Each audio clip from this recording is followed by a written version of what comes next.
Di çend salên dawî de bi awayekî berçav çandina daran di bajarên Rojavayê Kurdistanê de zêde dibe. Li bajarê Qamişlo saziyên rêveberiya xweser û civaka sivîl bi şêweyekî berdewam kampînên çandina daran birêve dibin.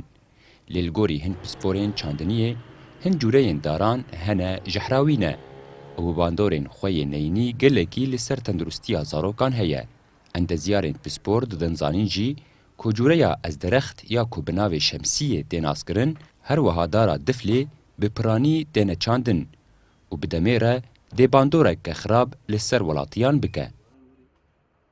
طبعا از درخت ماده که گلکی سام انتاج دکه خاصة پلاده و گلکی خطر سر زاروكا تاثير جمله عصبية دكي قرق عالم نتشيني بس نزال العالم بالعكس نها توري ميزيني حمو باركي باجير وجعدي وينا رصيفة ده حمو شمسية ونفس الوقت دفلجي او جي خطراء قلكي هيا شو جيرك يعني بيجني دار داروك سام قال لك حتى حيوان وين اخوي حيواني قبو خشي تاثير اللي دكي تاثير الجهازي هضمي دكي ام هیوید کند کس فادرانه چینی. هر دو جورeyên destnîşankirî bi piranî di nava malan de têne çandin. Nemaze ku zû bi zû mezin dibin û pîwistiya wan bi guhdaneke zêde tune ye. Her wiha di nava Gulistanên bermalan de jî ku zarok nêzîkî wan dilîzin têne çandin. Berpirsên şaredariyên Kantona Cezîrê ji aliyê xwe ve didin zanîn ku ew derbarê cûreyên van daran agahdarin û tevî ku metirsiya wan nehatiye tekeskirin lê çandina wan rawestandine.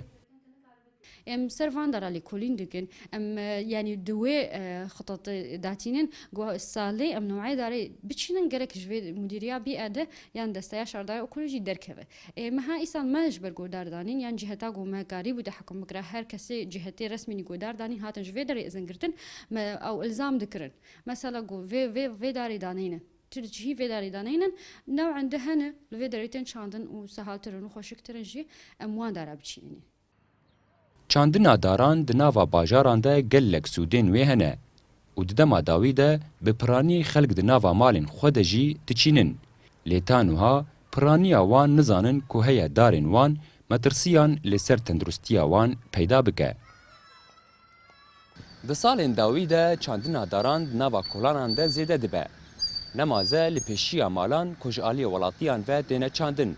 Lê bîyî ku zanîbin heye hin cûreyên daran jehrawî bin û tenê bi hinek perwerde û agahdariyê dikarin xwe biparêzin.